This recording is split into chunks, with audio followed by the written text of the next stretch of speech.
Hey guys, welcome to House to Home here on KPRC. My name is Lily Jang. I am your host of this weekly show and also a full-time realtor here in the greater Houston area. On today's show, nothing worse than your AC going out on a hot and humid day like today.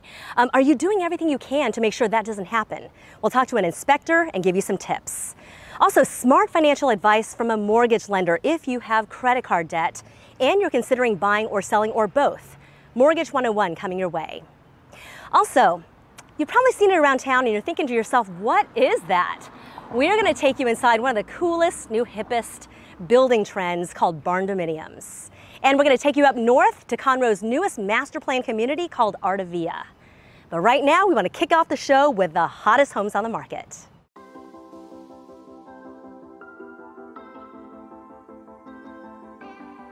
Hi, I'm Melissa Sereau with Busy Bee Realty, and we're at 16805 Steinhagen. This is a 3,000 square foot steel structure home with 3 bedrooms and 2.5 baths.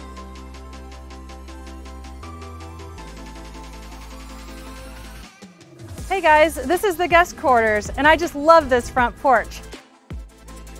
The house and guest quarters is impressive, but the real showstopper is in the backyard. This country chic estate includes a 70,000-gallon pool with lazy river and swim-up bar. This property is perfect for entertaining. No HOA, no restrictions.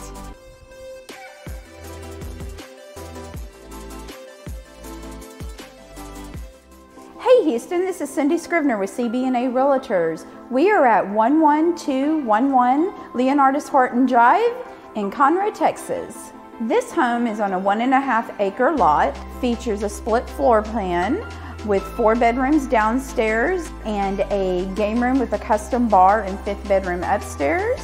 And on the other side of a dual staircase, it features a full-size apartment. And one of my favorite features in this home is the wood accent beams that are throughout. Your back patio is a great space, gas fireplace, and has access to your pool bath. Okay guys, this home is elegant living with a country lifestyle that you just have to come see for yourself. So one of the unique things about Highland Village is that it was built in the 50s, and it's got a really good mix of well-maintained older homes that were built originally here, as well as new construction. So what you'll see on the neighborhood is a lot of 1-story ranch style houses, but also 2-story new construction that are super elegant and modern. So let's come take a look. Let's go see it. Hi there, welcome to 2928 Suffolk Drive here in Highland Village. We are in a home just over 4,100 square feet for the home and just over 6,000 square feet for the lot. What I'm loving about this house is the fact that you've got line of sight. From the front door, you can see straight into the backyard. Wait till you see this kitchen. Joe's right in there and he's gonna show you all about it. As with many homes, the heart of the home is the kitchen. And check out this beautiful kitchen with the oversized countertop. This is a quartz countertop by Vico Stone, custom cabinetry. All the cabinets have soft close, and check out every one of these lower cabinets has a pull-out shelf. So take a look at this owner's retreat. When you come into the bedroom, you're gonna see vaulted ceilings. You make your way into the bathroom, and it's got everything a luxury home should offer. Beautiful shower that sparkles. You even have a towel rack that heats your towels. The closet is so big you can shop for a week. You're gonna love getting ready in this place. Welcome home to 2917 Dallas Street, Edo's premier luxury townhome community. This is a private gated community with 36 homes with a private residence park. Let's go check out the inside. Here we are in the main living area. This is one of my favorite parts of this house. This home was definitely built to entertain. You want to guess how long this island is? It's 12 feet. 12-foot ceilings, industrial size windows. And what I love about this house as well, the staircase. Absolutely stunning. What I love about this room, it's a rare thing to find, but it is the total width of this house. Now let's check out the primary bath. The primary bath, you'll notice it has a freestanding tub, separate shower. The tile goes all the way up to the ceiling. The finishes in this bathroom are just stunning. The seller spared no expense. The cool factor about this place, it has a private roof deck. You can come out, entertain, barbecue. Like I said before, this home is built to entertain. Welcome back, guys. We are in the dead of summer. We're seeing 100 degrees every single day. The last thing you want is for your air conditioner to break down or not work. We can't live like that. Jeff Owens, Preferred Home Inspections, thank you for joining us. Thank you. We're going to talk about how to best take care of your air conditioner before there's a problem. A lot of my clients still don't know that we just need to maintain it. They've gone 3 years without maintaining it. Bad, bad, bad. Don't do that. So we find out a lot when we come out and do inspections, and it's a matter of that homeowner neglect. And the simple things that the homeowners can do themselves, aside from having a once or twice a year licensed HVAC contractor come out and do an evaluation and keep the service up on the unit to obviously get the most maximum performance out of the system as much as possible, and also increase the life expectancy of the unit. That's important. Simple thing like this here, depending on the unit you have in the design, this is called a media filter. Typically this is up in the attic design. It came out in most of the new construction and new units here the last so many years. This is up in your attic where you don't have to go up there as often, but you be the judge. This is a clean one. This is out of the box. I wanted to show you how clean this is. And then this is a dirty one. Oh yeah. See the difference? So if you neglect to change this, what happens is the dirt goes beyond this and gets into the system and you lose performance of it. Okay. So, go ahead. Oh, so this is a media filter. Yeah. There are two kinds of homes where you have to change it at the actual location throughout the house. And then there are homes where there's just one filter in the attic. You don't have to change one. So there are two kinds of homes. And the newer ones, it's just a media filter. Okay. And then let's talk about the kinds of filters that are best for your air conditioner. Right, great question. This here is a typical filter that people are probably most common related to. This goes into, for example, the return air that's in the hallway or in the ceiling. ACs typically are designed based on a simple filter. So be careful when the marketing on the filter package tell you don't change out for 3 or 4 months, because that's obviously trying to sell you something. So be careful with that, because if you don't change it 3 or 4 months and you wind up being dirty, then again you go back to losing performance and you line up transferring the dirt into the system itself. So make it simple. We do buy the cheap one, replace it every single month. And also with that, I forgot to say earlier, is that just don't forget about the primary drain, the condensation drain. That's important too. So when you change the filter, there's a drain up in the attic that has a vent to it that you're supposed to apply vinegar or bleach to it to keep that line free. That's where it's pulling humidity out of the house. It's putting it into the system, whether it goes into your vent in the attic or it's going underneath your sink. You want to also have that maintained so you don't prevent the backup, and then it'll shut the unit off. Okay, so how often are we supposed to do the vinegar and the vinegar or bleach, one of the two, not both. And how much are we putting up there? So just guess. I just say there's a vent pipe come up, and I usually show people when I do my inspection where it is. Okay. This is the vent pipe, and just put a little funnel in there periodically. Every time you change this filter, you add the bleach. I say they're married. They're married. So they'll do one without the other. So what you were saying was there are so many kinds of filters. The more expensive ones that you put here, are the ones that take out the pollens in the air. Right. You want the cheapest one because it puts less pressure on your AC system. Exactly. Okay, there are still clients of mine that when they go on vacation, I tell them do not do this. They turn up their AC to 86 degrees. Your AC is also acting as a dehumidifier for your hardwoods. Tell me why that's so important, Jeff. Yes, humidity, we're inundated with humidity down here in the homes, obviously. Humidity gets within the homes, it gets in all the building materials, walls, ceiling, doors. So if you have doors that don't close, you could be related to high humidity. You have fans that sag, high humidity. Flooring, carpet, for example, you start getting ripples in carpet, high humidity. Flooring, wood flooring, engineered flooring, etc. Doesn't take a lot of moisture, so the humidity will obviously affect that. So with the AC on running, 77 typically is what they say the high should be. Okay. At the most, that's going to be able to pull enough humidity out, but if you start having it higher than 77, 78 and above, bad idea. It's very humid, and you wind up causing a lot of potential damage and changes throughout the floor that can cause you a lot of grief as far as replacement. Such good advice. Jeff Owens, Preferred Real Estate Inspections. Thank Always you so good much. to see you. Thank you, Lily. See you next time. Thank you. Coming up, smart financial advice if you have credit card debt, but also need to buy and sell. And we take you to Alvin, Texas, and inside the coolest trend to hit the market.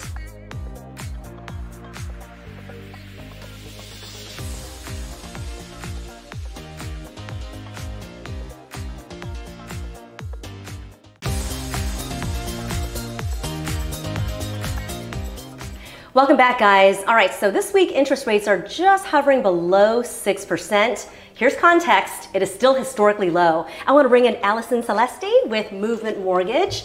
You are a mortgage lender here in the Houston area, a very reputable one. And I always tell my clients, my buyers, no matter what you do first, source your agent, right? Source and use a reputable lender because it matters. So thank you for being with us. Thank you for having me. We want to talk about a scenario where your client was locked into a very low interest rate, and then now we're seeing much higher, but it all made sense at the end of the day. Tell me about this beautiful financial story. Right. So our client bought a couple years ago and was sitting on a fat stack of equity. They had a ton that they had built up, especially over the past couple of years, about $95,000 actually. $95,000. Yes. So they wanted to use that effectively in strategizing debt payoff, but also positioning themselves for their new purchase without compromising mortgage payment comfortability, because they were on a fixed income.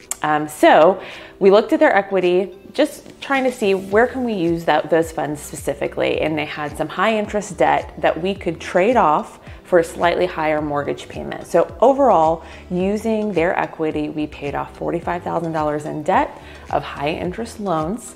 And then we only saw their mortgage payment go up $400.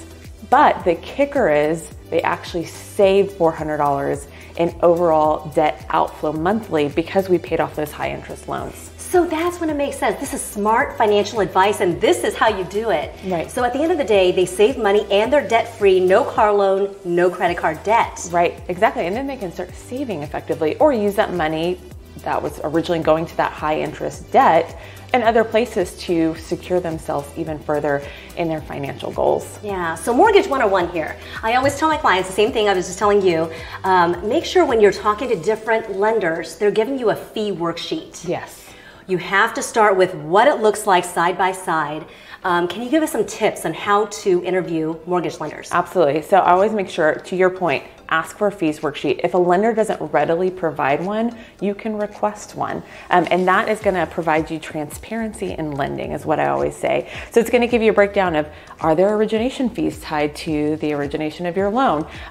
What does third-party fees look like appraisal and things like that. And then it'll specifically tell you, are you paying for the interest rate that you're being quoted? And that's a big one, especially because we are in a slightly inflated interest rate market. So what do the origination fees look like and those discount points? And does it make sense to go with this lender even though the rate may be lower compared to an option B or C, who may have lower fees but a slightly higher interest rate, and really weighing that out to see what makes sense for you as the buyer. I have clients and they tell me, I'm waiting for the crash, I'm waiting for the influx of foreclosures, I'm sitting on the fence waiting for interest rates to go back down under 3%. What say you to those kinds of buyers? We can only pray that interest rates would go that low again, but yeah. All projections right now are pointing towards rates settling back down to where they were pre-COVID, which was sitting right around that 4 to 5% range. I think a lot of people miss that because we saw interest rates in the 2s and 3s for the past couple years. And now we're going to be getting back to that more normal space that we were in. Yes, all signs point to a year like 2017, 2018. We're not going to see those interest rates under 3% in a long time, if ever. Yeah, right? Hopefully not. Anyways, that was all tied to that pandemic that we were going through. Allison Celeste with Movement Mortgage, thank you so much. Thank you so much. Some great advice. I appreciate it. Next on House to Home, a barn to what? Walk with us through the newest building trend. And we take you north to one of our area's hottest new master plan communities.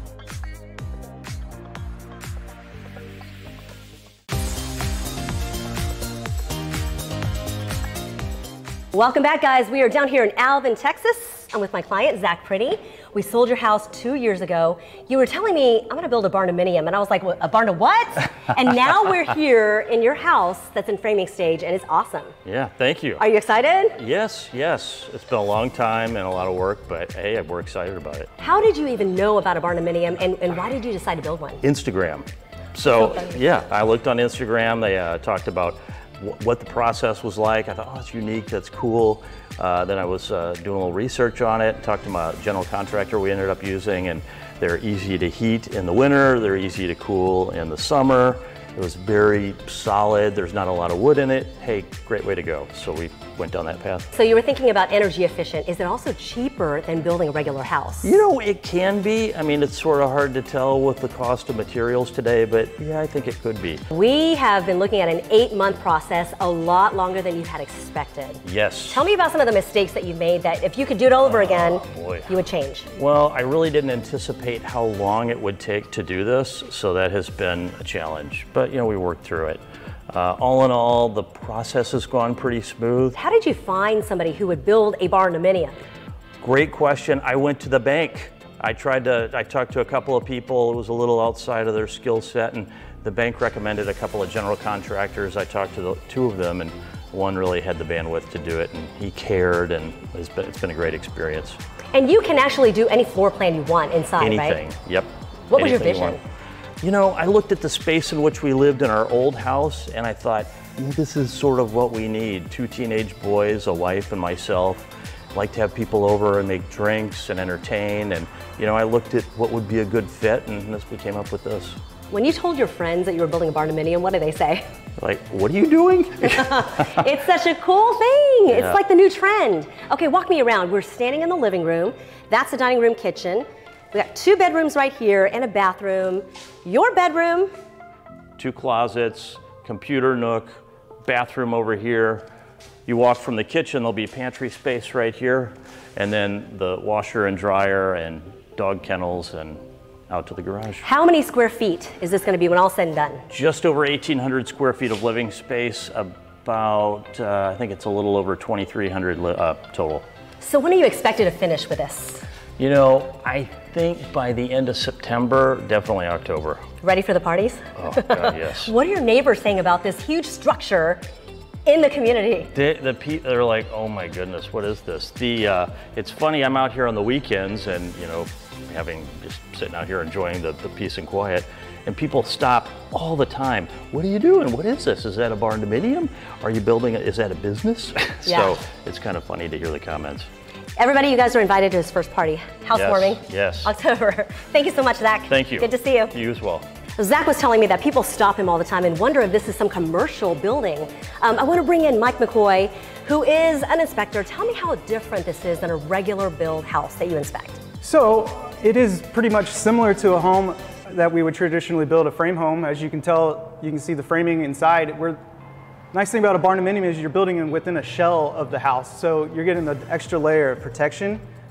Is it indestructible? No, nothing's indestructible, Okay. but durability-wise, for instance, the roof, you would get 50 years out of it since it's steel, whereas traditional shingle roof, you would get maybe 20, 25 out of it. So you would think of this like a shell over your house. Yeah, right? yeah. Cool. And so since we're further down by the coast, you would have extra layer of protection, for instance, with hurricanes, and the high winds wouldn't necessarily blow the roof off. And as far as like HVAC and insulation, everything else is just like a regular build. Yeah, yeah, it would be. It would actually probably be a little more energy efficient because of the shell. You know, you're building basically an envelope around the house, right? So you can seal off all the open areas. So overall, it's very much like a normal house. It's just, you know, you're building within the house.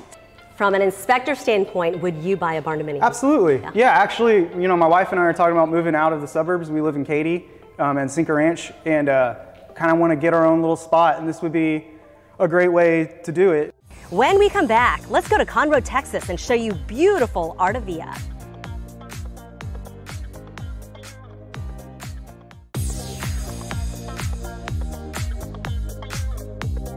Thank you guys for watching this edition of House to Home here on KPRC. If you guys have any segment ideas or if you'd like to be featured, please email me, house2home@kprc.com. And as always, if you have any questions about buying, selling, or if you want to know how much equity is in your house, please email me as well.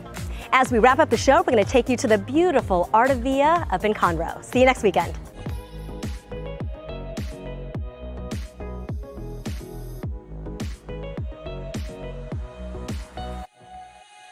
Welcome back, guys. We are in Conroe right now at this gorgeous new master plan community called Artavia. So joining us Emily Warmkey with Coventry Homes. Hi, Lily. Always love to see you. So good to see you. Tell me about Artavia and Coventry. So Artavia is still just a best kept secret of condo right now. We're just minutes from the Woodlands, 45, 59, 99, anywhere you need to go. Yes, you have homes on the market ready for move-in. Tell us about those. So one of my favorite things about Coventry and Artavia specifically is that we've got a size and a price point for everybody. We've got starting in the 3s and 4s, 5s, 6s, 7s, but there are 2 homes in particular that I want to show you that are move-in ready right now.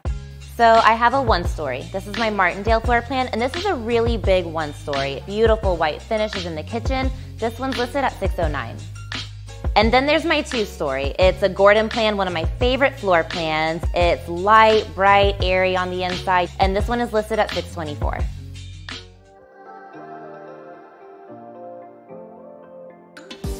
We are at the Amenities Center. Tell me about this. So we've got a lifestyle team who puts on monthly events for the residents. We've got a full gym, cafe on the weekends, splash pads, play area, all kinds of cool stuff. You've got it all.